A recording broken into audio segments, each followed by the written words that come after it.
ದ್ರುಪದಯ ನಂದನೆಯಾದ ದ್ರೌಪದಿಯು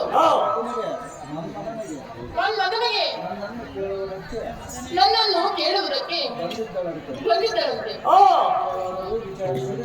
ಹೋ ತಂದೆ, ನೀವು ಸ್ವಲ್ಪವಾದರೂ ವಿಚಾರಿಸದೆ ಆಕೆಯನ್ನು ಪರಿಪರಿಯಿಂದ ಬೈದು ತುಂಬಿದ ಈ ಸಭೆಯಲ್ಲಿ ಹವಾಮಾನವನ್ನು ಬೈದು ಪುರವನ್ನು ತಪ್ಪಿಸಿ ಬಿಟ್ಟು ಬಂದು. ಹೋ ತಂದೆ, ಇಂಥ ಕಾರ್ಯವನ್ನು ಮಾಡಿಬಿಟ್ಟೆ ಅದ್ಭುತ. ಇದೇನು ಅದ್ಭುತ.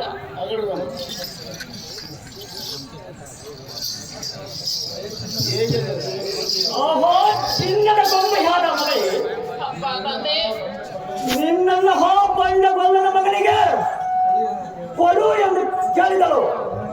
ಮನ್ಮಥನ ಸರ್ವತ ಕೊಡುವುದೆಂದರೆ ನನಗೆ ಸರಿಯಾದ ಬಂಧವನ್ನು ಕೊಡುತ್ತ ಅಂದರೆ ಸಂತೋಷದಿಂದ ನಾನು ಮಾತನಾಡಿಸಿದ್ರೆ ಹಜಮಂತರು ಎಲ್ಲ ಸುಮ್ಮನೆ ಸಭೆಯಲ್ಲಿತ್ತು.